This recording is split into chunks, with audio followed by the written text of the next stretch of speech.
Now might be a really good time for you to get angry. Bienvenue au podcast Premier Visionnement. We know each other. He's a friend from work. Aujourd'hui, on parle d'un film de l'univers cinématographique de Marvel. This is the fight of our lives. Bien entendu, avant de commencer à écouter le podcast, je vous suggère fortement d'écouter le film car on va spoiler le film complètement. Bonne écoute. Avengers! Assemble. Bienvenue à l'Institut nucléaire et biotechnologie de Berkeley.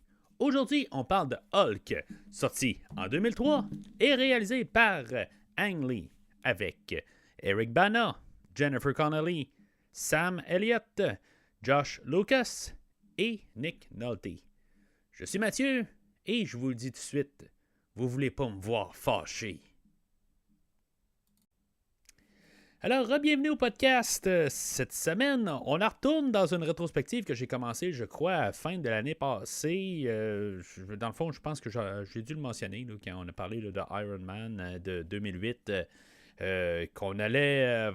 on commençait une rétrospective, mais dans le fond, là, je n'allais pas la continuer avant un bon bout. Puis le moment est venu, pas mal genre 9 mois plus tard, où finalement, on continue la rétrospective se dirigeant vers... je sais pas vers quoi. Là. Je pense pas avoir fini la rétrospective de Marvel avant le prochain Avengers là, qui est en 2026, je pense. Fait que peut-être que je vais avoir fini. J'ai aucune idée. Là. En tant que tel, on fait juste couvrir les films pour les couvrir en tant que tel. Là. Si je couvre des franchises, ça peut finir au podcast. Fait que celui-là, c'est une des grosses majeures là, à couvrir. Puis, un peu comme pour continuer un peu là, dans je sais pas, ma quête de trouver là, des films de super-héros, après avoir couvert là, au-dessus d'une quarantaine de films de DC. Fait que, pour voir l'autre côté de la médaille. Puis, en tout cas, puis pour vous aussi, dans le fond, là, pouvoir en apprendre un peu plus sur chaque film. Puis en même temps, je sais que la rétrospective de Marvel elle va être plus énorme. Là, ça a vraiment été immense.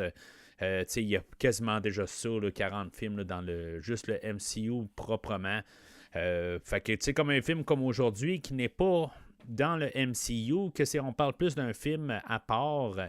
En tout cas, je vais essayer de comprendre. Là, d'après ce que j'ai lu, la suite, dans le fond, ça a été... ça va être le film qu'on va parler la semaine prochaine, là, qui va faire partie du MCU.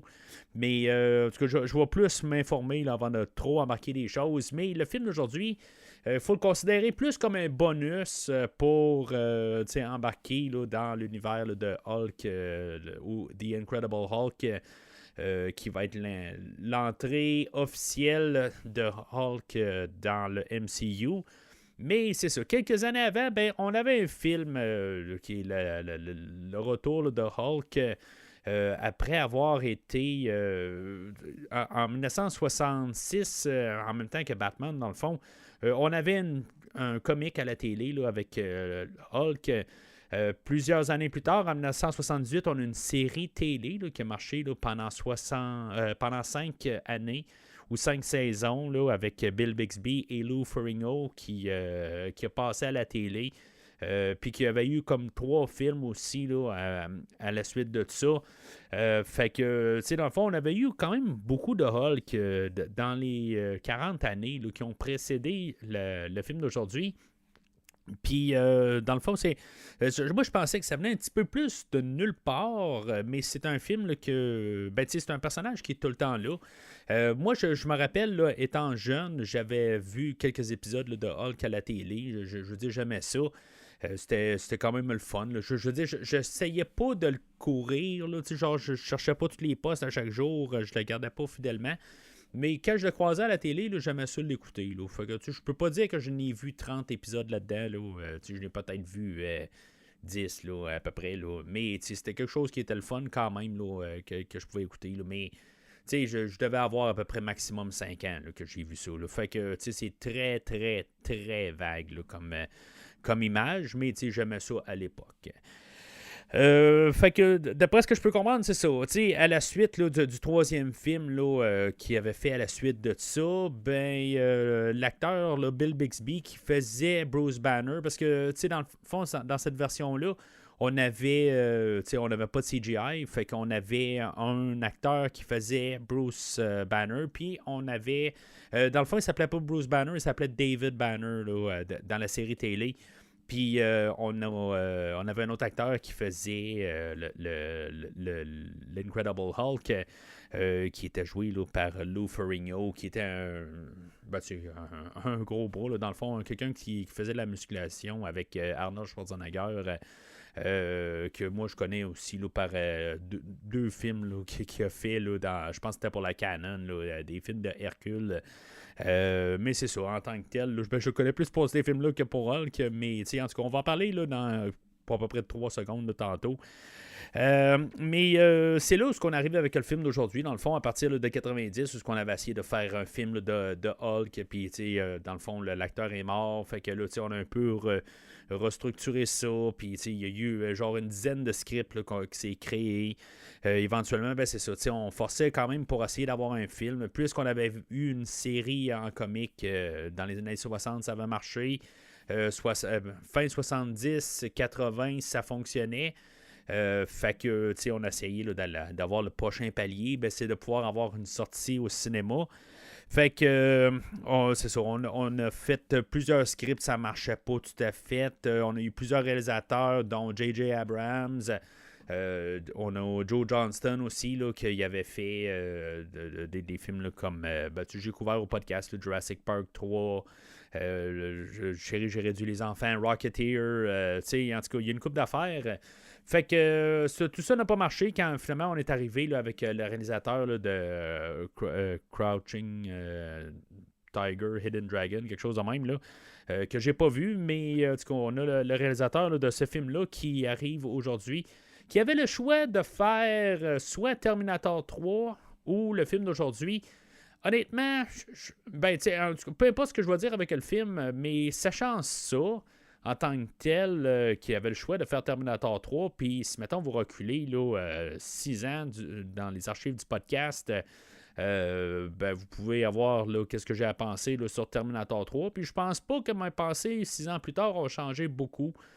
Sur ce film-là, je l'ai réécouté là, il y a quelques années, là, après l'avoir couvert au podcast. Puis, je veux dire, dans le fond, j'ai beaucoup encore là, je veux pas dire de haine pour ce film-là, mais en tant que tel, j'aurais aimé ça qu'il y ait un meilleur réalisateur qui le couvre, qui fasse ce film-là. Puis, je pense que le film d'aujourd'hui, pas à cause du film d'aujourd'hui, mais en tout cas, avec des idées avec le film d'aujourd'hui, que je me dis ça aurait pu être plus intéressant d'avoir M. Ang Lee faire Terminator 3, mais bon. Je suis pas en train de dire du tout si j'endosse le film ou pas. C'est vraiment là, aucun rapport. C'est juste je regarde le format du film aujourd'hui. Puis j'aurais peut-être mieux aimé avoir un Terminator de même qu'un Terminator qu'est-ce qu'on a eu. Là. Fait qu'en tout cas, je dis tout, je dis rien.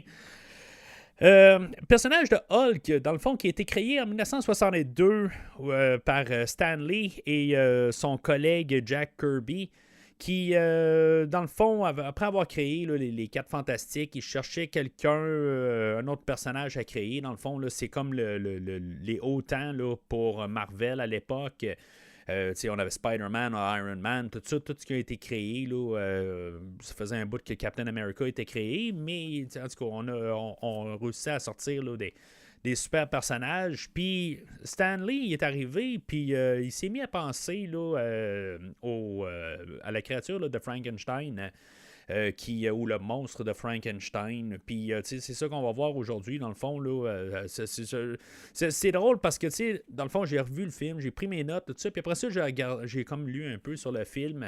Puis je vois toutes ces choses-là. Dans mes notes, là, j'ai des affaires, là, des influences, tout ça. Puis je le voyais dans le film en tant que tel. Des influences que Ang Lee a eues, là, que ce soit le King Kong, que ce soit Jekyll et Dr. Hyde, que ce soit Beauté, la Belle et la Bête, excusez. C'est des choses que je voyais dans le film, puis après ça, je vois que ça a été des influences. Fait que c'était quand même assez là, très, très visible. Comme influence, mais c'est ça. M. Stanley, lui, son influence, il a pas mal mélangé le monstre de Frankenstein et Jekyll et Dr. Hyde, puis il a comme créé un monstre à partir de là. Je rajouterais même un peu, peut-être plus dans la vision là, de Ang Lee. Là. Quoique, la manière que je peux comprendre, là, j'ai jamais lu un livre de Hulk, mais il y avait comme un documentaire là, sur le Blu-ray qui expliquait un peu qu'est-ce que ça pouvait donner avec le personnage. Puis, d'après ce que je peux comprendre en tant que tel, c'est comme le film aujourd'hui. Là, c'est comme deux personnages qui sont dans un corps, en tout cas, dans un corps en guillemets. Puis comme un peu comme Dr. Jekyll et Mr. Hyde. Puis ça me fait un peu plus penser, moi, au loup-garou en tant que tel, où il part, puis qu'il n'a pas de contrôle sur son autre partie, puis en tant que tel, ben, c'est ça, il veut pas devenir son autre partie. Peut-être que lui, ça lui dérange moins là, pour Bruce Banner, mais bon, on joue un peu là, dans ce royaume-là. On a des classiques là, pas la Universal, mais c'est ça pareil, là, en tout cas des monstres là, de la Universal, si on veut, là, qui sont mis en personnages, là, qui sont combinés pour faire le Incredible Hulk.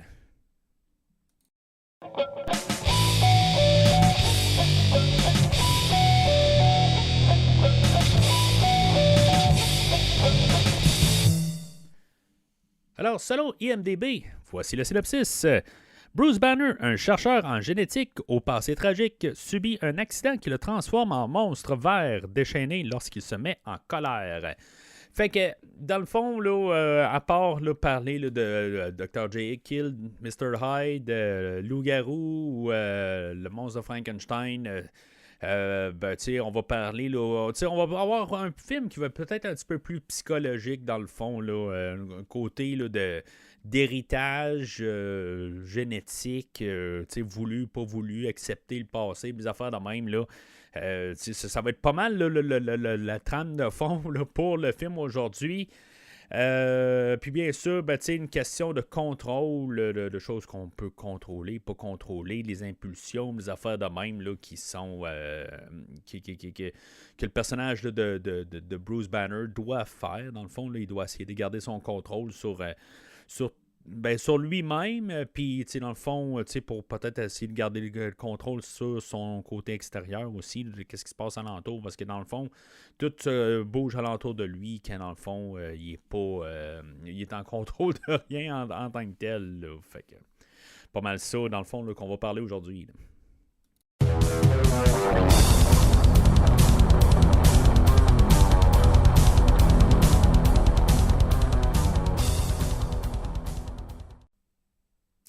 Fait que moi, le film, j'ai vu ce film-là, je pense qu'il est sorti en DVD, là, en tant que tel. Là, j'avais de l'intérêt plus ou moins, en tant que tel, c'est un film que je voulais voir, là, je pense que je l'ai vu quand même assez rapidement là, quand il est sorti là, en format maison. Je peux pas être certain, honnêtement. Là, je me rappelle pas. J'ai pas l'idée claire à 100%, mais je sais que je l'ai pas vu au cinéma. Dans le fond, ce film-là est sorti là, quand même là, l'année après Spider-Man. Il est sorti l'année... le premier Spider-Man là, avec Tobey Maguire. On avait peut-être 2 ou 3 X-Men qui étaient sortis. On avait peut-être une coupe de Blade aussi. Mais on est dans un fond là, de super-héros où on ne sait pas tout à fait où on s'en va. On n'est pas encore avec le retour de Batman, là, avec Batman Begins. On n'est pas non plus avec un Superman aussi, là, avec Superman Returns. On est comme dans un temps mort là, pour le film des super-héros, mais c'est pas quelque chose que j'attendais qui revienne au pot, là, tout simplement. Là. Mais c'est ça, à cette époque-là, je pense que sans être contre les films de super-héros, je pense que j'avais pas vraiment plus d'intérêt qu'il faut. Mais en tant que tel, j'avais un intérêt d'un côté là, à voir ce film-là. Peut-être justement à cause là, de la télésérie que j'avais vue, peut-être que j'étais un peu plus jeune. Mais c'est ça. Finalement, je l'ai loué en DVD. Là. Je l'ai écouté. Puis bon, c'était correct. Mais je n'ai pas fait plus un plat de ça là, en tant que tel. Puis c'est ça. Je l'ai peut-être revu là, peut-être 2-3 fois là, depuis ce temps-là là, avant de le couvrir là, pour le podcast.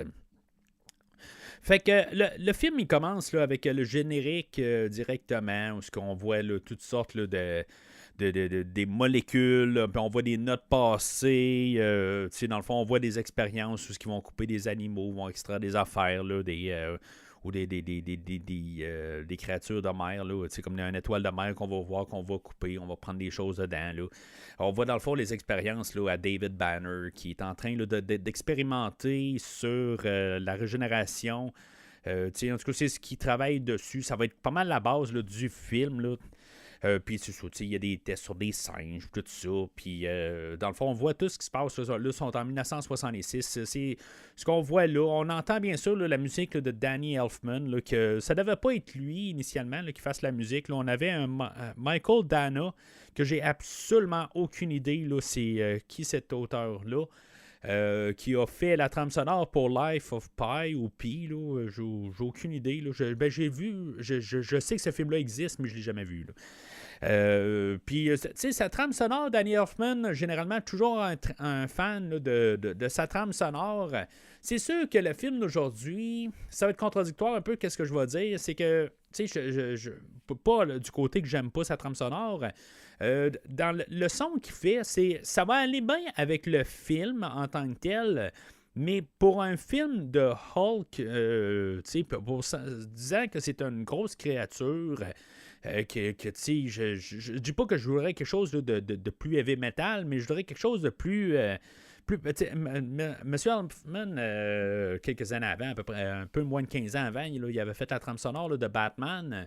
Puis, tu sais, je voudrais pas un copier-coller de Batman, bien sûr. Puis, tu sais, Ang Lee il a demandé aussi, là, fais pas, tu sais, je veux Danny Elfman, mais fais pas du Danny Elfman. Tu sais, en tant que tel, il sait que c'est un bon compositeur, mais il voulait qu'il fasse d'autres choses. Mais en tant que tel, ben c'est ça, je trouve qu'elle est trop légère, puis tu sais, c'est trop subtil, je pense, pour qu'est-ce qu'on a aujourd'hui. Il faudrait peut-être avoir quelque chose là, de plus big, plus gros comme son, plus comme à la Batman, justement, mais tu sais, pas nécessairement qui sonne plus comme la trame sonore de Batman, mais qui soit un peu plus élaboré. Là, je trouve que c'est plus dans le subtil un peu. On n'était pas encore à l'ère où on était en transition tranquillement là, d'arriver là, avec la musique. Là, on fait juste être ambiant, là, puis on n'a plus de mélodie. Là.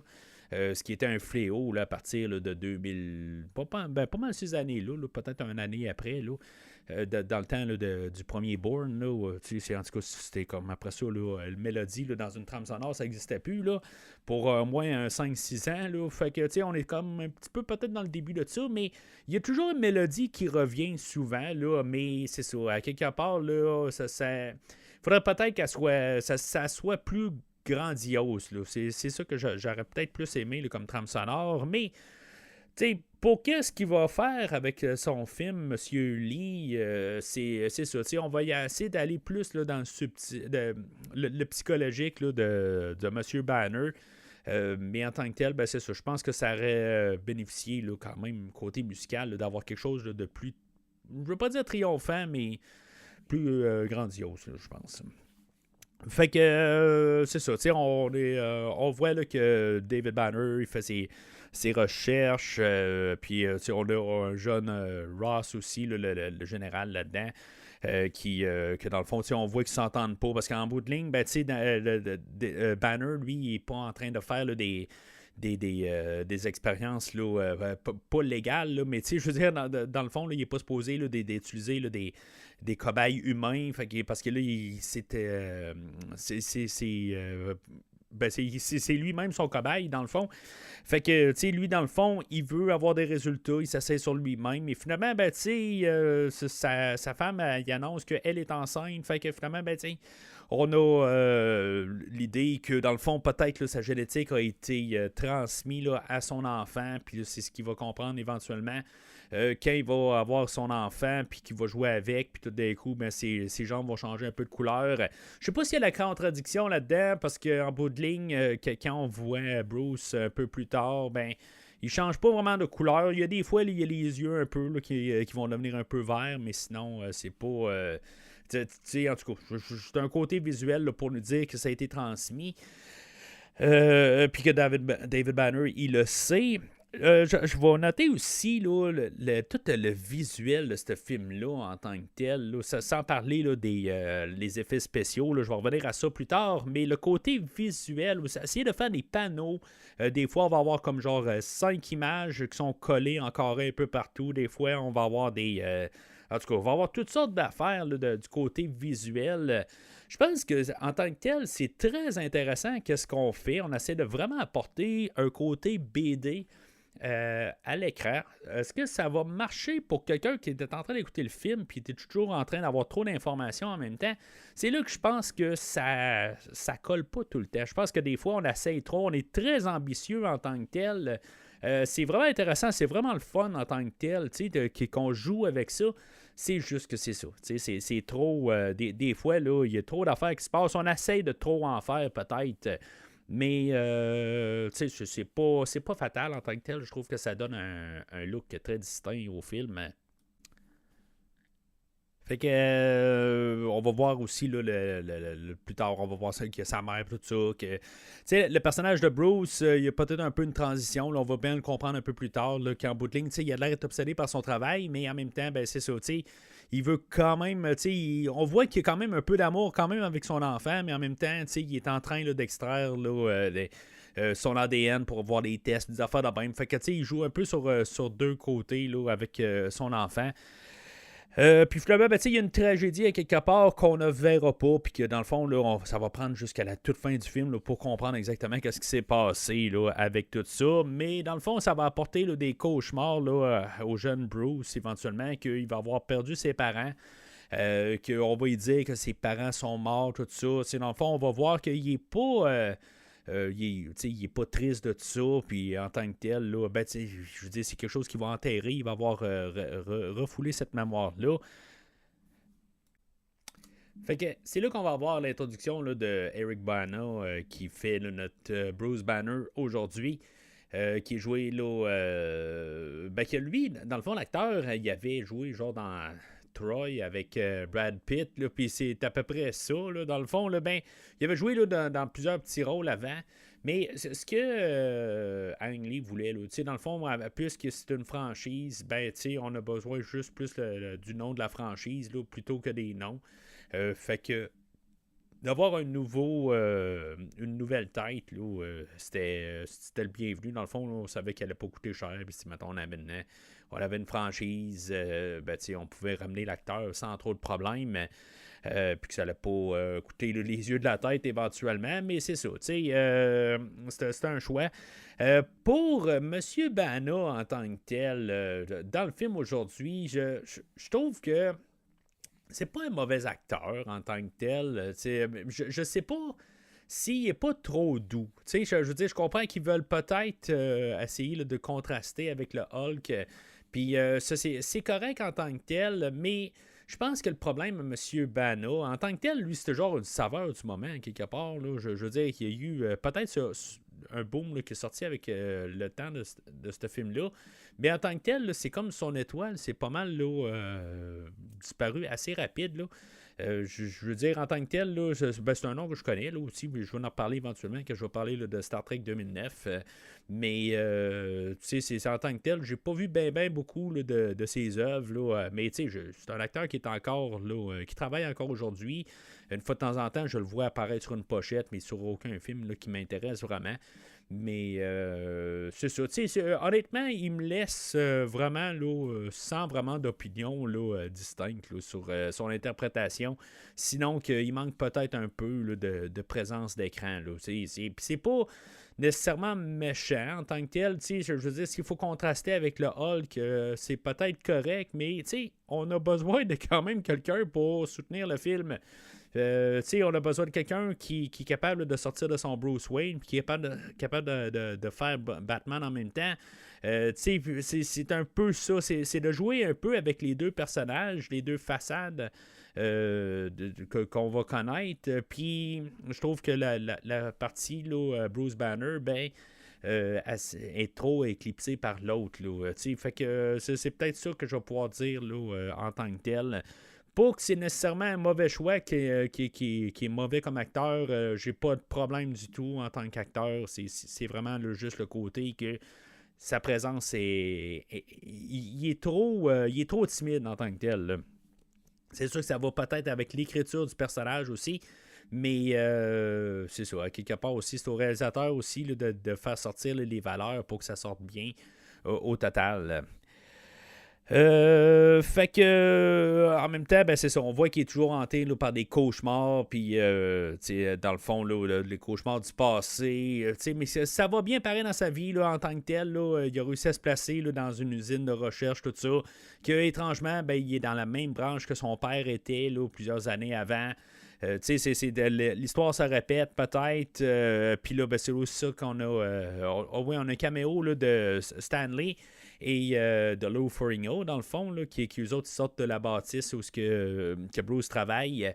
Mais là, on a l'introduction aussi là, de son amour là, en tant que tel, là, le personnage là, de Betty Ross, là, qui est joué là, par Jennifer Connelly, que j'ai déjà parlé au podcast là, il y a 2 ans, je pense, là, pour Top Gun Maverick, je pense à rien d'autre, là, mais en tant que tel, à cette époque-là, il avait une couple de elle fonctionnait quand même comme actrice. C'est une actrice qui va avoir quand même perduré quand même là, avec le temps quand même. Là. Dans le fond, là, genre, la première fois que je l'ai vue, je pense que c'est dans Labyrinthe là, de 1986, quelque chose de même, là, avec David Bowie, puis elle a eu plusieurs films là, iconiques là, avec le temps, dont Requiem of a Dream, que j'ai jamais vu, là, mais en tout cas, il faudra peut-être que je voie ce film-là éventuellement, là, mais c'est sûr, en tout cas, fait que c'est elle qu'on a là, dans le film aujourd'hui, là, dans le fond, là, pour une contrepartie là, pas contrepartie, là, mais dans le fond, là, l'autre moitié là, de Bruce Banner, dans le fond. Ce qu'on peut comprendre, c'est qu'ils ont eu une histoire dans le passé, puis que dans le fond, c'est ça n'a pas fonctionné là, à cause de son côté à elle. Bon, en tout cas, lisez ce que vous voulez de ça, là, en bout de ligne. Mais c'est ça n'a pas fonctionné. Puis c'est ça, ils font des essais laboratoires, tout ça en tant que tel. Là. C'est des scientifiques, là, vraiment sont là pour la cause de la science, je veux dire, sont purs en tant que tel. On a le personnage là, de Talbot qui arrive, que lui, joué par Josh Lucas, que j'ai vu dans une coupe d'affaires, là, mais en tant que tel, là, que je vois cet acteur-là, je pense que j'ai parlé de, c'est-tu Patrick Wilson ou je pense que c'est Patrick Wilson que j'ai parlé d'Aquaman 2 ou d'Aquaman 1, là, que je mêle aussi là, avec Will Arnett. Lui aussi, je pense que ces trois-là, je veux dire, là, la face, là, ils fusionnent ensemble, c'est lequel qu'on parle. J'ai absolument aucune idée, mais en tout cas, il a fallu vraiment que je regarde sur son IMDb là, pour savoir c'est qui qu'on parle. Pas un acteur que j'ai vu souvent, là, puis dans le fond, avec sa performance, là, vraiment là, comic book, là, vraiment là, le bande dessinée exagérée. Pour qu'est-ce qu'on fait aujourd'hui, on veut vraiment apporter là, l'aspect là, bande dessinée, tout ça. Il va peut-être se transférer bien là, de la page à l'écran, là, mettons. Mais en même temps, quand on se met à penser à ça, c'est comme pas tout le monde est sur, en guillemets, la même page. Je dirais que lui, c'est beau. Lui, il comprend qu'il est dans un film de super-héros. Il est vraiment tout... Une prestation caricaturale. Plus tard, on va avoir Nick Nolte qui est tout bien sérieux. Puis même, Eric Bana, lui, il trouvait là, sur le plateau de tournage là, que c'était pas une ambiance qui était très, très plaisante. Il n'y avait pas... c'était vraiment silencieux comme tournage. On essayait d'expliquer là, que c'était un film là, assez sérieux qu'on filmait, puis c'est pour ça en tant que tel aussi, là, que peut-être qu'il est plus sérieux que la normale, mais c'est ça. En tout cas, en tant que tel, là, je trouve que ça c'est bizarre, on dirait que tout le monde est un peu dans un différent film. Puis c'est ça, fait que lui, Talbot, il est là pour essayer, là, c'est le méchant en tant que tel, que là, il essaie de convertir, d'apporter là, Ross et pas Ross, Bruce et Betty, là, essayer de les apporter là, pour l'équipe scientifique concurrente, puis qu'eux autres, ils ont des meilleurs contrats parce que je sais pas, ils sont embauchés par le gouvernement, puis dans le fond, ils ont des meilleurs salaires, puis tout ça, puis en tant que tel, c'est du cliché en tant que tel.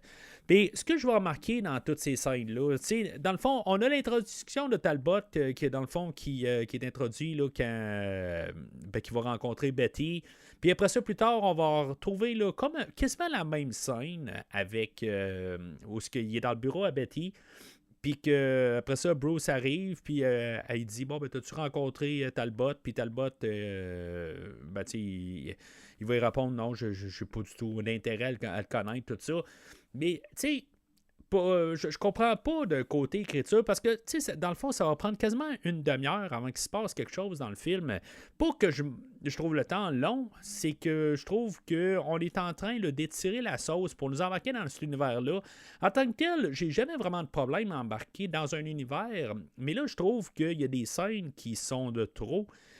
Qu'on aurait pu juste condenser en une scène. Je veux dire, dans le fond, on n'avait même pas besoin de la scène que Betty, elle retourne de bord. On pouvait juste avoir Bruce qui le retourne de bord, qui dit « Je suis pas intéressé du tout ». Tu sais, je veux dire, juste avec la réécriture en tant que telle, puis je veux pas trop m'avancer en tant que tel, mais ça va être un peu un problème dans tout le film, où ce que des fois, il y a des affaires qui pourraient juste être condensées un peu. Il y a des fois, on a 2 fois quelque chose qui pourrait juste être une scène, puis, tu sais, je veux dire, avancer avec l'histoire.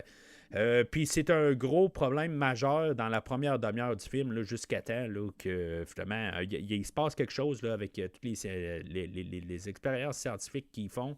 Tu sais, il y a genre une grenouille qui explose, puis, tu sais, dans le fond, là, ils font des tests sur le genre de nanotechnologie pour essayer là, de trouver de la régénération, des affaires de même, là, de savoir là, comment on peut gagner un peu d'espérance de vie, des affaires de même, là. Puis des cellules, des affaires de même. Puis là, ben, éventuellement, il y a un bug, là, puis que finalement, ben, tu sais, il y a un autre personnage qui est là, puis qui ne sert plus à rien du tout là, après cette scène-là. C'est le genre de technicien qui travaille avec, puis que là, il est genre en train de jouer avec une machine, puis que finalement, ben, ça fait un genre de court-circuit, puis que tout d'un coup, ben, le produit qui travaille dessus, ben, il est comme relâché là, dans la salle. Puis Bruce, ben, héroïquement, il va essayer là, d'aller l'aider, mais c'est ça. Fait que finalement, il va être exposé à le gaz. Fait que après avoir été exposé au gaz, je pense que j'ai comme mal dit ça tantôt, là, mais c'est ça. Après avoir été exposé au gaz, pas à le gaz, Bruce se ramasse à l'hôpital, puis dans le fond, ben, il y a Betty, elle a peur qu'il explose comme les grenouilles qu'on a vues un peu plus tôt. Puis, tu sais, je le comprends. Ce qu'on comprend, c'est que toutes les expériences qu'ils ont fait, ben, c'était jamais concluant. Puis là, ben, c'est ça. On a peur que finalement que Bruce meure. Mais ce que Bruce explique, c'est que, tu sais, il avait genre mal à une jambe. Puis là, ben, il n'y a plus de mal à une jambe. Puis là, il se sent en pleine forme. Puis tout va bien. Fait que, tu sais, dans le fond, là, on est dévolu de ça, mais là, lui va rester comme sur l'hôpital là, du sentier. Là. En tout cas, je pense qu'ils sont quand même là, sur une réserve là, d'armée ou quelque chose de même. Parce que là, ben, c'est ça. Lui, en tant que tel, là, Bruce, lui, il va passer la nuit là, à l'hôpital, mais il va quand même si ça va bien, ben, il va avoir des cauchemars de lézards, puis dans le fond, on sait où est-ce qu'on s'en va. Là. On s'en va avec le Hulk, mais puis on va voir le Hulk là, qui va comme ouvrir une porte là, dans sa tête, tout ça, dans le fond, juste pour montrer qu'il s'en vient aussi. Pour nous donner quelque chose, parce que là, je veux dire, le film avance à pas de tortue, un lézard même, là, si on veut, là, puis en tant que tel, ben c'est ça. Il faut bien nous donner quelque chose après une demi-heure.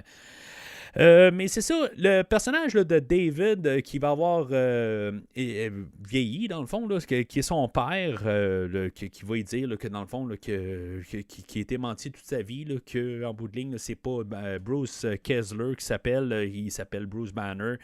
Et il va lui dire, ben, une révélation à la Darth Vader, il va lui dire, je suis ton père. Puis après ça, ben, ça va comme brusquer Bruce, dans le fond, là, en tant que tel. Là, son père, il l'a jamais vu. Puis lui, pour lui, là, ils en ont parlé, là, puis dans les milliers de scènes qu'il y a au début, là, puis qui sont redondantes. Ben, c'est ça, il nous explique qu'il ne connaît pas ses parents, puis ils se sont fait tuer là, quand ils étaient bien jeunes, ou ils sont morts, là, tout simplement. Là, fait qu'on ne sait pas vraiment pourquoi, puis il s'est jamais vraiment attardé à ça. Mais tu sais, en tant que tel, ben c'est ça, tu sais, ça l'offusque un peu, tout ça, là, avec les choses là, que David lui dit que. Puis, mais tu sais, lui, il rentrait avec ses chiens, là. Je comprends pas. C'est pour ça que je dis que peut-être ils sont restés un peu sur un chantier militarisé, puis ils sont peut-être pas dans un hôpital normal, parce qu'il rentre avec ses 4 chiens à l'hôpital, là, personne n'en parle, là. C'est un peu bizarre, là.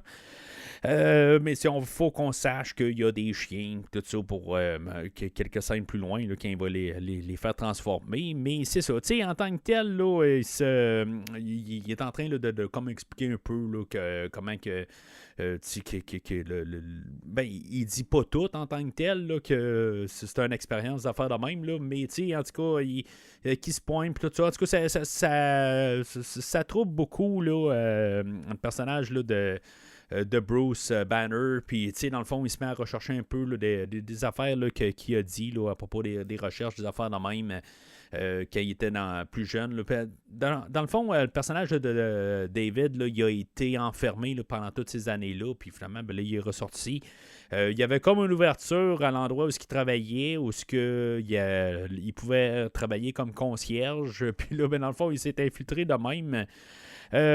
Puis c'est ça. Fait que pendant tout ce temps-là, ben, c'est ça, Bruce, ben c'est ça, après ça, il va se fâcher. Puis c'est là qu'on va avoir le Hulk qui va finalement apparaître. Là, après à peu près 40 minutes de film.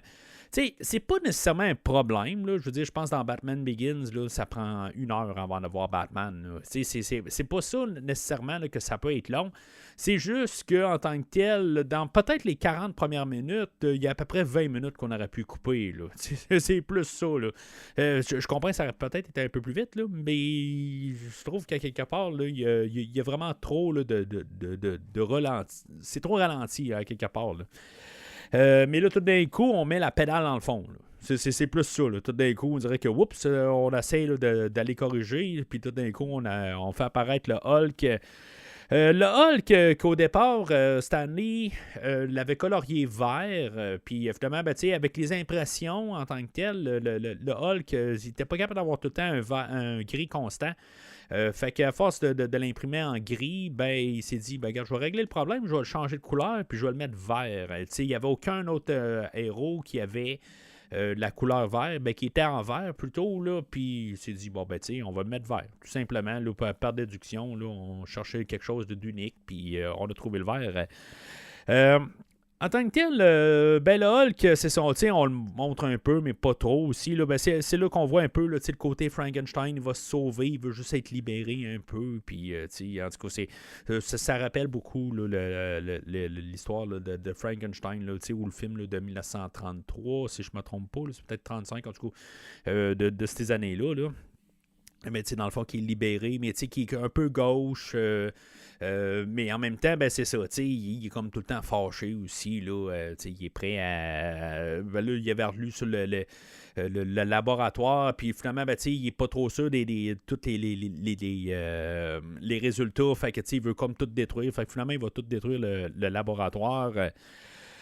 Fait qu'il va se sauver de là, puis finalement, ben, il va juste aller se recacher chez lui, puis c'est dans le fond, ça va être Betty qui va le retrouver le lendemain.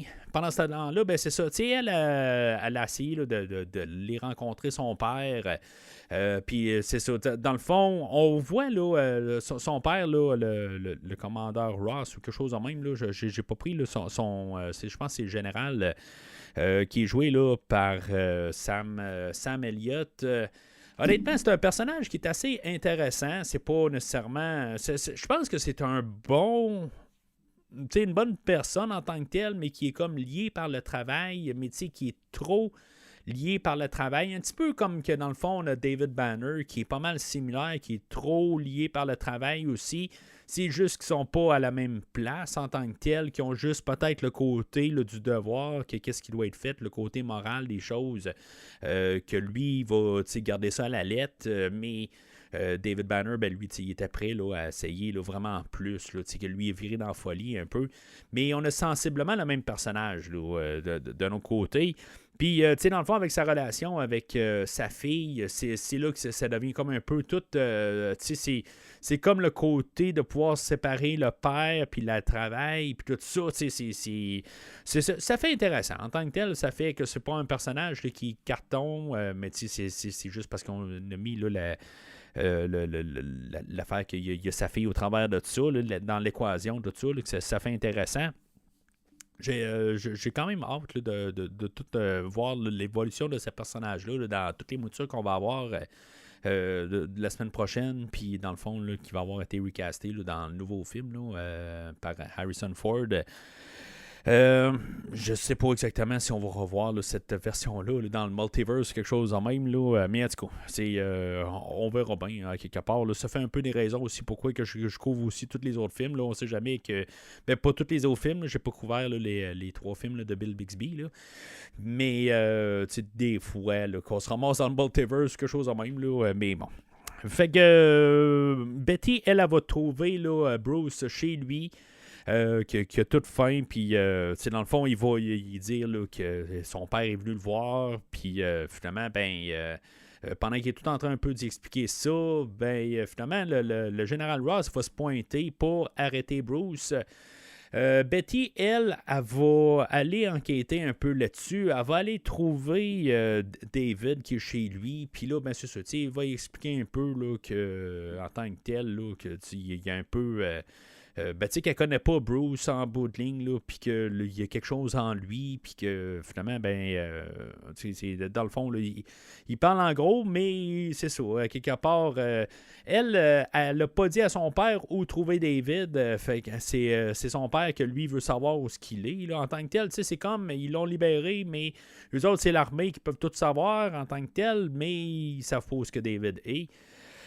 C'est ça. Fait que, tu sais, elle sait qu'en tant que tel, là, David n'a pas nécessairement là, des bonnes intentions en tant que tel. Là. Lui, je veux dire, c'est comme son travail. Mais tu sais, joué par Nick Nolte, le personnage, là, ce Nick Nolte, je ne l'ai pas couvert au podcast, je pense. Là, éventuellement, je voudrais couvrir le 48 heures, là, puis 48 heures de plus là, avec Eddie Murphy. Mais tu sais, je sais pas si en tant que tel, il a été bien casté ou si... ce film-là, aujourd'hui, là, il a été reconnu pour son casting, mais en même temps, tu sais, c'est comme on dirait que tout le monde est dans un mauvais... Pas le même film. Puis celui-là, j'aime comme tous les personnages séparés peut-être, mais lui, c'est ça, tu sais, il est tout trop bien sérieux, tout dans ses affaires, il est en plein délire. Mais je sais pas si son... Je sais pas, je pense que je l'aime pas en tant que tel dans ce film-là. Tout simplement, là. J'ai rien contre Nick Nolte en tant que tel, là. C'est un acteur qui est quand même respecté pour son œuvre, là, mais pour moi, il est correct en tant que tel. Là. Il essaie de faire peut-être beaucoup plus que qu'est-ce que je pense qu'il est capable d'apporter. Là. Juste sa présence, OK? Je comprends qu'il y a beaucoup plus de présence d'écran que Eric Bana, mais en tant que tel, côté acteur, je pense que c'est ça. Il y a un petit quelque chose qui manque. Là. En tout cas, pas son interprétation du personnage. Mais c'est pas fatal en tant que tel. Là. Peut-être qu'il est peut-être pas assez là aussi. Là. C'est comme il apparaît pour quelques scènes, après ça il disparaît pour une vingtaine de minutes, puis après ça il revient pour une scène. Puis, mais bon, c'est correct à la limite. Là. Fait que éventuellement, c'est ça, on a arrêté Bruce, on essaye là, de l'interroger, savoir où ce que David est rendu. Puis là, Ross se rend compte que finalement, Bruce, dans le fond, là, il a bloqué sa mémoire totalement. Là, en bout de ligne, là, c'est ça. Il y a des mémoires repoussées, là, répressées, quelque chose de même. Là.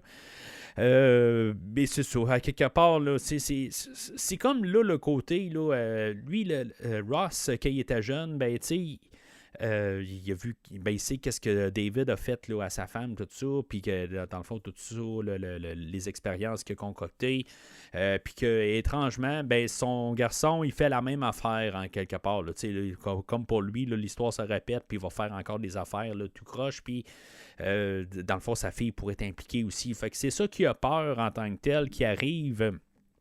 Fait que c'est pour ça qu'il n'est pas nécessairement doux avec le personnage là, de Bruce Banner. Puis, tu sais, je pense qu'on peut comprendre pareil. Tu sais, en quelque part, là, tu sais, des fois, là, ça peut être, tu sais, je veux dire, on veut normalement qu'est-ce qui est le mieux pour nos enfants, là, à part David Banner en tant que tel. Tu sais, il faut le dire, là, le personnage de David Banner, là, c'est une pourriture, là, honnêtement. Là, je veux dire, je comprends même pas à quelque part là, ses motivations. À quelque part. Ben, je comprends sur papier, là, mais il y a un bout là, qui essaie de faire croire là, qu'il y a de la compassion là, pour son enfant, puis tout ça. Mais à quelque part, là,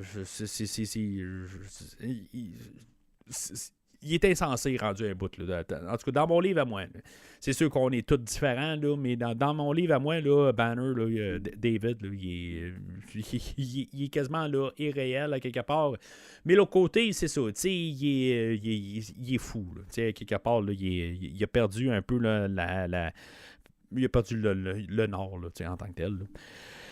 Là. Fait que le personnage là, de David, là, lui, en tant que tel, là, il a réussi à prendre un échantillon là, de Bruce. Puis finalement, ben, ces chiens qu'on a vus un peu plus tôt, ben, il a réussi à comme les mêler avec son ADN. Puis eux autres, ben, ils ont commencé à muter, être des super chiens. Fait que il va envoyer ces chiens là, attaquer Betty, dans le fond, là, pour voir comment que Hulk va réagir.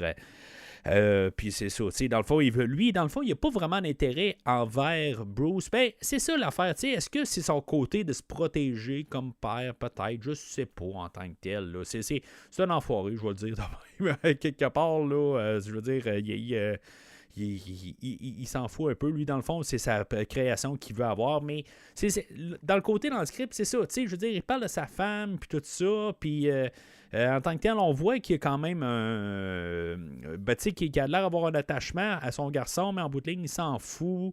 En tant que tel, là, ils ne savent pas exactement à quel pied danser. Là. Je pense que c'est un peu tout ça aussi là, qui me joue dans la tête là, quand je regarde le personnage de Nick Nolte.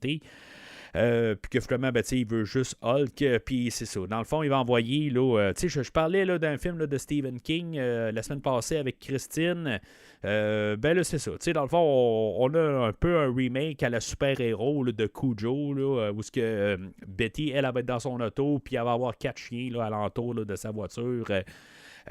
Puis Hulk va arriver pour la sauver. Fait que c'est pas la première grosse scène avec Hulk aussi. Là. On avait une autre scène tantôt, mais là, où dans le fond, il va se battre contre des créatures. Puis, on va voir un peu plus le CGI. Puis comment il fonctionne en tant que tel, puis comment il fait pour arrêter d'être Hulk. Puis c'est ça, on peut comprendre que ces deux personnages, vraiment on a M. Hyde puis Dr. Jekyll en tant que tel, là, qui à quelque part, comment que Banner réussit à sortir de Hulk, c'est quand il réussit à se calmer, quand il voit Betty, il se calme un peu, puis dans le fond, Bruce, il réussit à sortir au travers là, du Hulk. Fait que, c'est... Parlais un peu là, aussi encore je parlais tantôt là, de Hulk, là, de sa création là, avec Stan Lee. Mais en tant que tel, comment on l'a fait? Là, on l'a fait, là, c'est Industrial Light and Magic, là, c'est l'équipe à George Lucas là, qui venait de faire là, l'épisode 2 là, de Star Wars. Honnêtement, visuellement, j'ai pas vraiment de problème. Je sais qu'il y en a qui arrivent et qui critiquent beaucoup un peu, mais tu sais, bon, on est en 2003, là, je veux dire, on est il y a au-dessus de 20 ans. Là. Aujourd'hui, ben, je comprends qu'on a un meilleur résultat, pas toujours parfait. Je sais que ça va améliorer là, quand on va parler là, d'Incredible Hulk là, la semaine prochaine. Ben, en tout cas, je pense, en tout cas, j'espère. Mais en tant que tel, pour la générale, là, à peu près 80% là, des fois qu'on voit Hulk, je trouve que c'est quand même pas pire en tant que tel. Là. J'ai pas vraiment de problème. Puis même pour un autre produit qui vient là, de l'équipe à Lucas, je trouve que c'est peut-être mieux que qu'est-ce qu'on a vu dans l'épisode 2 l'année avant, puis même l'épisode 3 qui va suivre 2 ans plus tard. Il y a beaucoup d'affaires qui sont meilleures dans le film aujourd'hui que dans l'épisode 3. C'est sûr que dans l'épisode 3, il y a beaucoup plus d'effets visuels que dans le film d'aujourd'hui. Aujourd'hui, on se concentre à juste faire un personnage, juste le Hulk, puis un autre personnage un peu plus loin, là. Mais c'est généralement juste le Hulk. quelques années plus tard aussi, on va avoir King Kong qui va être, va être mieux réussi que le film aujourd'hui, là, le film de Peter Jackson, mais je trouve qu'aujourd'hui, le Hulk, on peut dire que sa peau, bon, ben, il a de l'air un peu plus Robert, un peu, là, il a pas de l'air vraiment, là, il a de l'air plastique un peu, mais c'est pas une peau humaine, c'est pas une peau d'animal. On va y tirer dessus à peu près 800 balles dans une scène, puis ça va absolument rien y faire. Fait que, sa peau, elle peut être un genre de texture plus plastique, quelque chose de même, ou plus rubber, quelque chose de même, là, qui est capable de juste absorber ça, puis ça y fait absolument rien. Fait que, je trouve que moi, je trouve qu'il est bien correct en tant que tel, là. C'est pour l'époque. Puis c'est pas horrible. C'est pas Jar Jar Binks, mettons. Là. On est très loin de Jar Jar Binks. On est 4 ans après, là, mais côté là, visuel, là, on est vraiment supérieur, puis de loin. Fait que c'est ça, il va se battre contre les chiens. Les chiens sont plus ou moins bien réussis. Les autres, ils paraissent très caricatures. Ils sortent vraiment là, d'une page de BD là, avec des fois comme les grosses mâchoires, des affaires dans même. Ils sont très là, bande dessinée. Là. Mais Hulk va tuer les chiens, là, en tout cas en tant que tel. Là, pour les amateurs de chiens, ben, Hulk n'a pas de sympathie pour vous. Fait que c'est ça, il va se calmer. Finalement, ben, il va avoir des moments là, avec Betty. Betty, elle, c'est sûr que elle ne trippera pas en tant que telle. Là, même Hulk, quand il va devenir Bruce Banner, puis il va comme être un peu entre les deux. Des fois, il va avoir comme un peu pas un saut d'humeur, mais à quelque part, va se mettre peut-être à l'étrangler. Là, il va comme un peu. Il n'est pas stable. Fait que ça lui fait très peur. Fait qu'elle va rappeler son père et dire regarde, Bruce, il est ici, puis tu peux-tu venir peut-être le ramasser. Là. En tant que tel, je pense que c'est le choix le plus logique. Je pense qu'on ferait tout pareil, honnêtement. Là, c'est trop. C'est ça. En tant que tel, je pense qu'elle a fait le bon choix. Là. C'est sûr qu'en tant que. Quand on regarde l'histoire, on se dit, ben là, il va être encore capturé. Ça semble être pas mal là, tout le temps ça. Là. Je pense qu'il se fait capturer 3 fois là, dans le film. Là. Je veux dire, il y a un petit peu de redondance. Ça. Mais là-dedans, c'est quelque chose aussi qui ne fit pas en tant que tel. On voit qu'il y a un peu une dualité de personnages. Puis là, ben, il dit que quand il est le Hulk, ben, il dit que c'est comme un peu comme un rêve, un peu. Il n'est pas vraiment en contrôle. Mais il aime ça. Je veux dire, en tant que tel, c'est beau pour une bande-annonce. Il doit dire, on voit plein d'explosions, tout ça. Je suis certain que c'est dans la bande-annonce. Puis là, ben, comme il arrive, là, mais je suis certain que je peux dire que quand je deviens ce personnage-là, là, j'aime ça. Je veux dire, je suis certain que c'est là. Mais en tant que tel, dans le film, je trouve que ça ne fit pas du tout. Là, où il est comme. Ben, il est comme perdu, puis tout ça, puis tout d'un coup, il dit qu'il aime ça. Là, je le vois pas. Fait que finalement, ben, c'est ça. Bruce, il se fait capturer encore une fois là, par Ross. Puis il va se réveiller là, sur où ce que, dans le fond, à son enfance, où ce qu'il avait sa maison, où ce que toute la base a été rasée. Là. Suite à une explosion qu'on a vue un peu plus tôt. Là. Exactement, c'était quoi cette explosion-là? C'est pas très, très clair. Là. C'est pas bien élaboré. J'aimerais ça comprendre, quelque part. Là, je sais pas, le laboratoire a explosé quand il était jeune. Je sais pas. Finalement, ben, c'est ça. Il va avoir, comme tout d'un coup, je pense que les mémoires il va toutes les retrouver. Il va rentrer dans son ancienne maison quand il était jeune, puis là, ben, il va dire à Betty, il va dire, là, c'est quoi tu veux savoir, je vais te le dire. Puis là, tout d'un coup, elle garde une porte, puis là, il dit, non, faut pas t'aller en arrière de la porte, là. Hein? Je comprends pas tout à fait, là. Fait que, il veut pas aller voir en arrière de la porte, mais là, il est comme prêt à voir tout, ou il sait tout, mais tu sais, en tout cas, c'est toute la contradiction, à quelque part, là. Alors, le personnage de Talbot revient. On l'avait vu un peu plus tôt. Il avait essayé là, de. Tu sais, il est comme. C'est un méchant, là, vraiment, là, venu d'une page, comme j'ai parlé tantôt. Là, où ce qu'en bout de ligne, lui, c'est juste l'argent. Puis, en bout de ligne, il veut réussir à capturer comme. L'ADN de Bruce, puis pouvoir, dans le fond, là, le militariser, puis finalement le vendre, puis faire de l'argent là-dessus. En bout de ligne, là. Puis là, ben, c'est ça. Bruce, un peu plus tôt, l'avait comme repoussé, puis là, il l'avait garoché au travers d'une voiture, quelque chose de même. Là. Fait que là, on la retrouve, là, mais avec un collet. Puis, en tout cas, il est tout mal en point. Puis là, ben c'est ça, il vient encore pour une autre fois là, essayer là, d'attraper son ADN. Puis là, ben, encore plus méchant qu'avant, là, avec un genre de il y a un genre de taser là, alentour là, en tout cas juste dans le fond là, pour pouvoir l'électrocuter puis là, dans le fond là, essayer de le fâcher. Bruce bien sûr il veut pas en bout de ligne là, il veut pas lui donner son ADN pour que finalement qu'il puisse faire quelque chose avec là. Fait que il va l'attacher, il va réussir comme à le rendre inconscient, puis il va l'attacher puis il va le mettre là, dans une genre là, de je sais pas, c'est un tombeau dans l'eau, tout ça, pour le faire paniquer, puis finalement le faire virer en Hulk. Mais là, c'est ça, tu sais, en parallèle, ben on a Betty, qu'elle va rencontrer David encore une fois, où David vient la rencontrer. Puis là, ben, tu sais, il explique tout un peu qu'est-ce qui s'est passé dans le passé.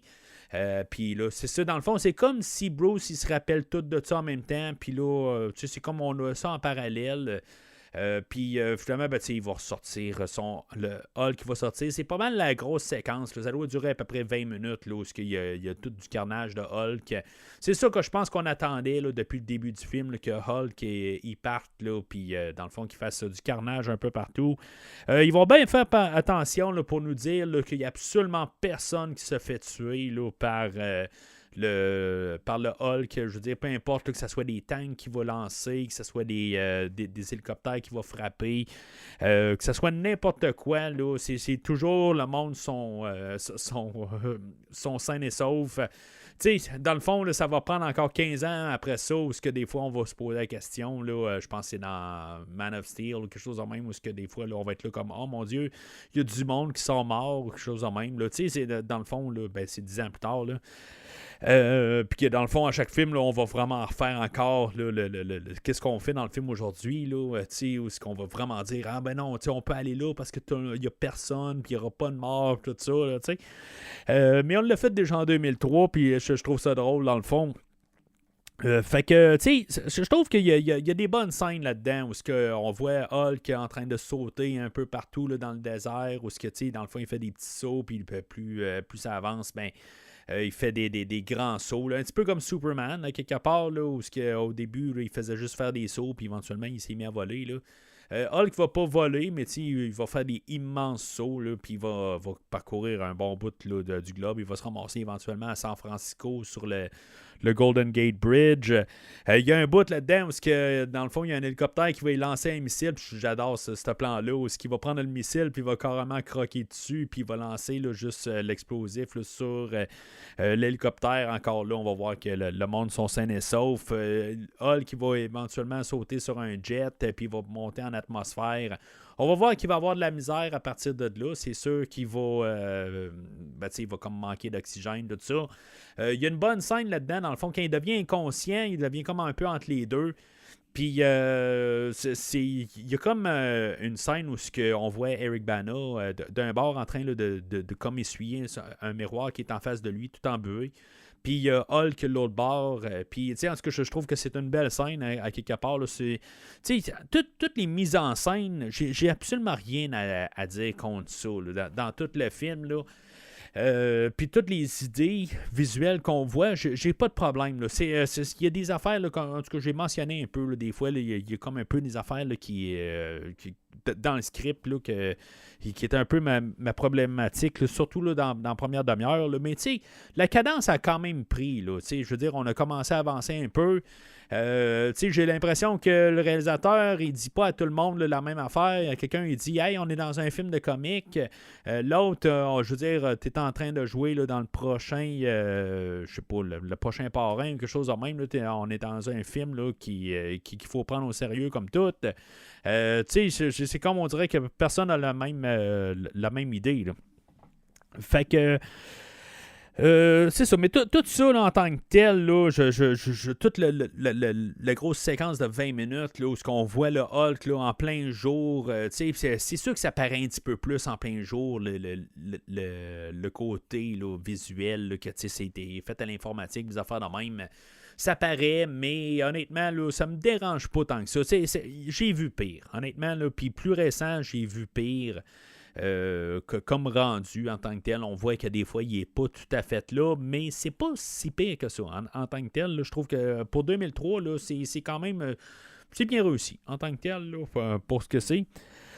Fait qu'éventuellement, ben c'est ça. Il va se calmer, mais tu sais, je veux dire, il y a eu plein là, de troupes d'armée qui ont été attaquées là-dedans. Tu sais, il y a un bout, j'aime aussi là, cette affaire-là où Hulk va prendre un bout de tank, il va prendre le canon, puis il va la replier carrément sur lui-même, là, puis pour pointer là, avec le chauffeur là, du tank. En tant que tel, là, je trouvais ça quand même assez pas pire. Là, il tire pas, il n'y a pas un mort, là, mais c'est un plan que j'aimais bien.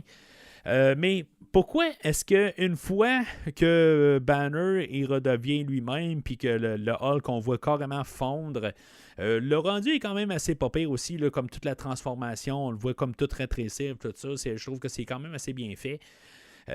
Pourquoi est-ce qu'il n'y a pas un soldat qui a comme tiré une balle en tête? Je veux dire, je comprends qu'il n'y a peut-être pas à 100% l'ordre, mais ils sont là pour l'arrêter puis tout ça, puis ils ont déjà essayé de tirer dessus tout ça. En tant que tel, là, dans un monde réel, là, je veux dire, il serait mort là. Il n'aurait pas attendu là, en tant que tel. Là, on le voit des fois là, dans les nouvelles. Là, il y a quelqu'un là, qui se met à tirer sur des policiers. Là. Aussitôt qu'ils ont une chance, ils descendent. Il n'y a pas là, de genre, là, il s'est calmé, on va voir là, si, mettons, il va s'énerver un peu ou tout ça. Il n'y a pas de ça. Là. En tant que tel, là, il y aurait eu une balle entre les deux yeux. Puis peut-être que même Betty là, serait accidentellement tuée là-dedans. Là. Mais bon, c'est un film là, qu'on visait un PG-13 là, qui doit être général, déconseillé aux enfants ici. Là. J'ai aucune idée, là. J'ai pas mon Blu-ray, là, il n'est pas coté. Je ne sais pas ce que ça a donné, là, mais c'est ça. Au pire, c'est 13 ans. Là. Je pense pas que c'est vraiment plus que ça. Là. Mais c'est ça. Fait que, encore une fois, Bruce est arrêté par le colonel Ross ou le général Ross. Puis là, ben, ça va être la confrontation avec son père où il va être finalement là, dans le fond, où ce qu'il va. Ça va être on va s'aligner pour la finale. Ou ce que David, là, lui, va dire, bon, ben, tu sais, moi, dans le fond, là, tu vas rien savoir de moi, ben, moi, je veux mon fils, puis c'est pas toi, c'est Hulk, mon fils, c'est lui que je veux en tant que tel, c'est lui que je veux. Dans le fond, je comprends pas tout à fait pourquoi, parce qu'il a été capable de prendre son ADN, puis de faire quelque chose avec, pourquoi il a besoin de Hulk, vraiment? Tu sais, je veux dire, dans le fond, il a besoin de Hulk pour que, juste physiquement, pour qu'il l'utilise pour comme sa vengeance sur Ross et tout le monde. Je pense que c'est ça, à quelque part, pour pouvoir le contrôler. Parce que lui est plus stable, peut-être, ou pas. Pendant ce temps-là, ben c'est ça, David, lui, il s'était injecté, là, il avait été dans le laboratoire abandonné, puis dans le fond, il avait bu, là, pas bu, là, mais il avait comme tout respiré, là, l'anneau, le nanoprobe, quelque chose de même, là. Fait que lui, il a ça dans son système, mais il est devenu comme un genre de T-1000, là, il est devenu là, l'Absorbing Man en tant que tel, là, qui est un personnage qui a été créé, je pense, par le même créateur que Hulk, là, Stanley Kubrick. Stanley, puis Jack Kirby, puis il a été créé pour Thor. Puis éventuellement, il s'est ramassé à se battre là, contre Hulk, là, mais d'après ce que je peux comprendre, là, il a été créé là, pour Thor et non Hulk. Mais c'est ça, il se ramasse là, dans une histoire de Hulk, mais c'est ça, on dirait que c'est un T-1000 à quelque part. Tu sais, quand il va devenir là, ce personnage-là, on voit qu'il y a comme un pied là, dans le sol, puis pareil comme on a vu dans Terminator 2, puis tu sais, qui est capable de ramasser un genre de frigidaire, quelque chose de même là, pour tuer un policier qui est là. Mais ça fait T-1000 en tant que tel. Là, il fait comme se fusionner avec les choses alentour de lui. Ben, Absorbing Man, il absorbe qu'est-ce qui touche. Puis il y a des affaires, là, des visuels là-dedans où Nick Nolte, là, il touchait comme le comptoir, puis il était comme le comptoir était bleu. Puis en tout cas, je trouve que visuellement, c'était quand même assez bien réussi. Là. Mais c'est ça. Fait que éventuellement, ben c'est ça. Pour comme s'enclencher quelque part, il faut que David il se mette à reprendre. Il y a comme un câble d'énergie là, qui est d'électricité qui est à côté d'eux autres. Dans le fond, l'équipe à Ross, il avait gardé ça, genre juste en backup pour pouvoir peut-être les faire griller les deux, mais en même temps, ça leur retombe au visage. Quand David y arrive, puis qu'il va carrément croquer dedans, là, puis dans le fond, il va devenir l'Absorbing Man, puis là, dans le fond, je sais pas, il y a un genre le tonnerre, il se lève en même temps. Puis là, on va voir, tu sais, visuellement, là, de voir le Hulk au travers des nuages, tout ça, là, tu sais, je veux dire, c'est vraiment beau, c'est bien fait, là, tout ça. Mais je comprends pas tout à fait. T'as le tonnerre qui se lève tout d'un coup, il est comme frappé par le tonnerre, je pense, puis il se ramasse à un lac, un full plus loin. Je comprends pas tout à fait là, le mécanisme là, de qu'est-ce qui s'est passé, mais bon, c'est correct, là, hein, quelque part. Là, ils veulent que ça soit à part d'eux autres puis qu'ils peuvent se battre un peu là, sans avoir vraiment de monde alentour d'eux autres. Mais tu sais, ils vont se battre pour genre 1 minute et quart. Quelque part, l'Absorbing Man va ramasser Hulk qui va l'amener dans le fond d'un lac. Il va quand même le battre quelque part, puis David, il va lui dire, bon, ben, tu sais, abandonne, tu sais, je veux prendre tes pouvoirs, je vais absorber tout ton pouvoir, tout ça, puis tu sais, laisse-toi mourir. Tu sais, c'est vraiment horrible, là. Je veux dire, qu'un père peut dire ça à son enfant, là, quelque part, là, je t'ai mis au monde, puis là, ben, tu sais, tu me dois la vie, là. Je veux dire, c'est complètement horrible. Puis là, mais c'est ça, tu sais, le Hulk va dire prends tout ça, puis vraiment c'est trop après ça pour l'Absorbing Man, puis l'Absorbing Man va mourir. Ça devient quasiment un combat psychologique. C'est vraiment bizarre comme fin, là. Je veux dire, je comprends qu'ils ne savaient peut-être pas comment terminer ce combat-là, hein, quelque part, tu sais, visuellement comme idée, tout ça. C'est intéressant, mais tu sais, pour un film de super-héros, je sais pas, tu sais, c'est vraiment bizarre, là. C'est quelque part de laisser ça sur cette note-là. C'est comme Hulk, je veux dire, c'est comme la grosse bête, tout ça, puis finalement, ben, ça devient comme quelque chose de mental. Ben, c'est Bruce qui gagne en bout de ligne, c'est pas Hulk, tu sais, c'est peut-être pour donner comme une victoire à Hulk, à Bruce, là, mais tu sais, en tout cas, c'est ça, à quelque part, là, c'est vraiment étrange comme combat, à quelque part, là. Finalement, là, ça finit quelque chose qui aurait dû être vraiment, tu sais, pour Hulk, là, à quelque part, là, tu sais, je veux dire, qui ramasse l'autre, là, tu sais, qu'il y ait au moins une scène de ça, là, à quelque part, qui Hulk out, là, comme on dit, là, puis pas que ça finisse de même, là, mais bon, je sais pas, avec le film qu'on a, là, c'est quand même correct. Si on aurait eu un autre film, là, on aurait eu Avengers, là, une fin de même, là, ça n'aurait pas marché, là. Fait que finalement, ben, l'équipe à Ross, eux autres vont lancer une bombe nucléaire sur le tas à quelque part, puis ils vont supposer là, que les deux personnages sont morts. Fait que on va reprendre un an plus tard où ce que le General Ross va appeler sa fille, il va lui demander bon ben tu sais, si des fois, on sait qu'ils n'ont pas survécu, mais des fois comme par hasard, tu me le diras-tu si mettons t'aurais des nouvelles de Bruce, ben tu sais, elle répond non, je te le dirai pas. Puis en même temps, j'ai pas besoin de te le dire parce que je sais que je suis sur écoute. Fait que il n'y a à peu près aucune autre chance qu'ils viennent en tant que tel. Puis, tu sais, on sait que finalement que Bruce est rendu au genre dans un genre de jungle cubaine ou quelque chose de même, là. Puis qu'en bout de ligne, ben, il se cache là jusqu'à une prochaine aventure, quelque chose de même, là. Fait que ça finit de même en tant que tel. Je sais pas, c'est bizarre comme, tu sais, on a une fin pour une fin de super-héros, peut-être, pour dire qu'il va pouvoir être là pour une prochaine aventure, quelque chose de même. Mais je sais pas, là, en tant que tel, là, c'est comme bizarre, je trouve que c'est quasiment broché à la fin, là. On a dans le générique là, une chanson, là, Set Me Free, là, par Velvet Revolver.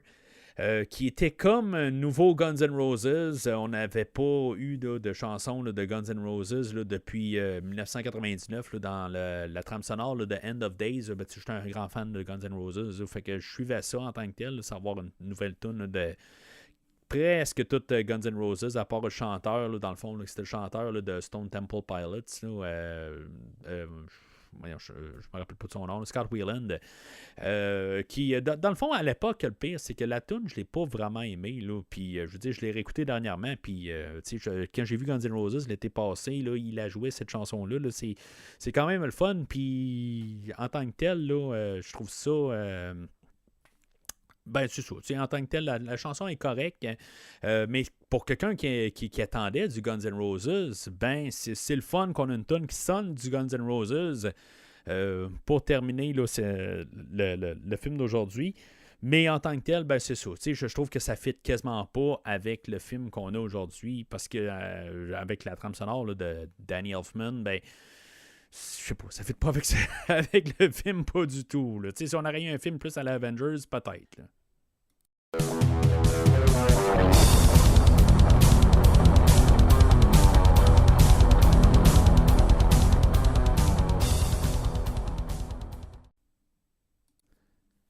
Alors, en conclusion, ben, c'est un film.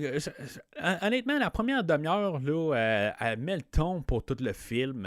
Puis, c'est un film qui est trop long. Honnêtement, je pense qu'à part la dernière fois que j'ai écouté le film là, pour prendre mes notes, là, parce que vraiment, j'étais comme en train de vraiment prendre des notes, mais la première fois que je l'ai écouté pour l'écouter, là, je veux dire, j'ai pas été capable de l'écouter d'un bout à l'autre d'un trait. Il a fallu que je prenne une pause. Puis, tu sais, toutes les autres fois que je l'ai vu, je pense que j'ai jamais réussi à l'écouter d'un bout à l'autre là, d'un seul trait. Fait que, tu sais, mais l'autre côté, c'est pas un film que je trouve plate, mais il est trop long. Il y a des affaires qui me font perdre mon temps. Puis c'est ça un peu que j'ai un problème avec le film d'aujourd'hui. Mais c'est pas. Il est pas mauvais. Mais c'est ça. Parce qu'il y a des bons points. Parce qu'une fois que le Hulk sort, ben, tu sais, je veux dire, je suis embarqué dans l'histoire, tu sais, puis dans tout le film. Tu sais, j'embarque dedans. Puis, tu sais, dans le côté visuel de qu'est-ce que Ang Lee nous apporte, tu sais, j'aime tout ça en tant que tel, même si c'est des fois c'est un peu trop, là, en quelque part. Là, je veux dire, on se passe un peu partout. Puis, des fois, à cause qu'on est en train de regarder tous les yeux là, qui partent un peu partout, ben, tu sais, je suis pas tout à fait l'histoire. Là, je suis comme en train de regarder qu'est-ce que Ang Lee fait avec tous ses plans et tout ça. Fait que, tu sais, mais c'est correct à quelque part. Tu sais, c'est un médium visuel, puis on joue avec ça. Puis, tu sais, tous les choix, puis, tu sais, comme Hulk qui se promène dans les nuages, je vais faire de même. C'est beau à voir tout ça. Tu sais, je veux dire, il y a des choix artistiques qui ont été faits dans le film, sauf qu'il est trop long. Il y a 20 minutes que facilement il pourrait couper. Tu sais, juste une réécriture de script. Puis, tu sais, je veux dire, ce film-là a été écrit, là, genre 12 fois. Là. Il y a 12 brouillons qui ont été faits. Fait que, tu sais, je veux dire, demander un 13e, tu sais, je veux dire, c'est comme, ça n'aurait pas été, étrangement, ça n'aurait pas été un luxe. Mais bon, tu sais, je veux dire, en tant que tel, on a qu'est-ce qu'on a. Puis le film, il est juste trop long. C'est vraiment, là, à quelque part, le poids se sent ressentir au début. Puis, tu sais, je veux dire, Bruce qui se fait arrêter 3 fois là, par le général Ross. Tu sais, c'est comme à quelque part, là, on aurait pu condenser ça un peu, là, que ça soit un petit peu moins redondant. Le personnage là, de Talbot, à quelque part, on ne sait pas s'il se fait vraiment tuer. Je veux dire, tu sais, il y a une bombe qui saute à côté de lui. Je sais pas. Je sais pas si on a ouvert la porte pour qu'il revienne ou pas. Tu sais, on ne sait pas. En tout cas, fait que honnêtement, je vais lui donner un jaune. Hein. En tant que tel, là, c'est comme... Il n'est pas merveilleux, il n'est pas mauvais, mais il n'est pas... c'est ça, tu sais, je veux dire, honnêtement, là, je redoutais la deuxième écoute que j'ai commencé, là, que j'ai écouté la première fois, j'ai fait comme, oh, bon, j'ai fini la première fois, il faut que je réécoute, oh mon Dieu. En tout cas, jusqu'à... J'ai trouvé ça un petit peu trop long la deuxième fois, mais c'est ça. C'est pas qu'il en tout cas, c'est ce que je viens de dire en tant que tel. Là. Mais bon, c'est ça. Fait que je sais pas si on a vraiment besoin de l'écouter là, pour embarquer dans la MCU. Tout ce que je me rappelle quand même du film qu'on va parler la semaine prochaine, c'est que, tu sais, on va comme sauter carrément là, dans l'histoire. Fait que il y a des affaires qu'on va regarder dans le film d'aujourd'hui puis qu'on n'aura pas conservé là, dans les deux sens à quelque part. Mais dans le fond, l'histoire là, du Hulk, c'est l'histoire du Hulk.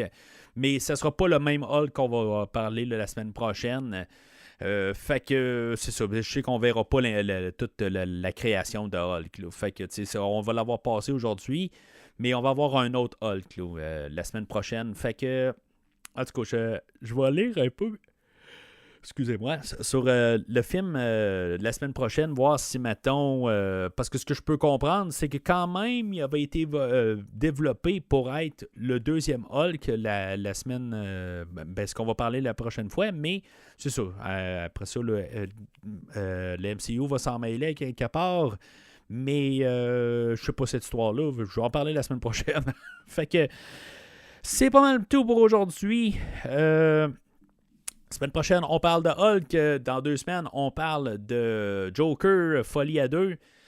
On va rester dans le comic book, mais je n'ai pas parlé de ça au début du podcast. Bien sûr, je suis en campagne, là, dans le fond, là, pour aider à financer le podcast. Dans le fond, la rétrospective des Retours vers le futur sont toujours disponibles là, pour ceux-là qui veulent encourager le podcast.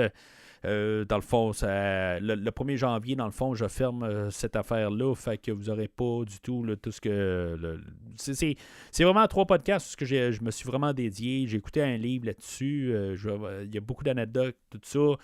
Je sais que pour vous, peut-être j'essaie de vous vendre la sauce, là, mais j'ai vraiment travaillé fort là, pour vous apporter vraiment plein d'affaires là, à propos là, de la trilogie de Retour vers le futur. Fait que ça serait bien le fun là, que vous vouliez écouter ça, puis surtout, encourager le podcast.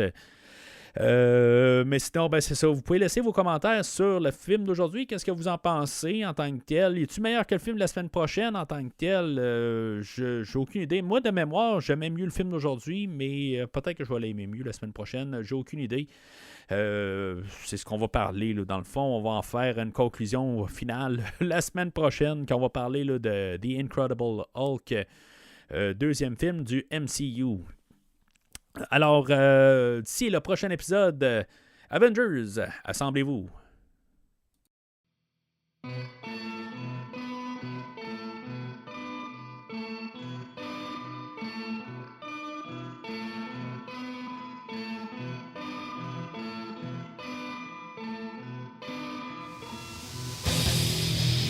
Everybody wants a happy ending, right? But it doesn't always roll that way. Merci d'avoir écouté cet épisode de Premier Visionnement. J'espère que vous vous êtes bien amusés. I can do this all day. Yeah, I know. Je vous donne rendez-vous la semaine prochaine pour la couverture d'un autre film. We can't protect the Earth, you can be damn well sure we'll avenge it. Si vous voulez entre-temps regarder le catalogue complet du podcast et télécharger des épisodes passés, rendez-vous sur premiervisionnement.com. I'm nothing without this suit. If you're nothing without this suit, then you shouldn't have it. Okay? Vous pouvez aussi suivre le podcast sur plusieurs plateformes, dont Apple Podcast, Spotify, Podbean, Google Podcast, Amazon Music et YouTube. N'hésitez pas à donner une critique de 5 étoiles sur la plateforme de votre choix. I have an army. We have a home. Vous pouvez également suivre Premier Visionnement sur Facebook et Twitter pour rester informé de nouveaux épisodes. I recognize the council has made a decision, but given that it's a stupid-ass decision, I've elected to ignore it. Premier Visionnement a besoin de votre aide pour grandir. Vous pouvez partager le podcast avec vos amis qui s'intéressent au cinéma de tout genre.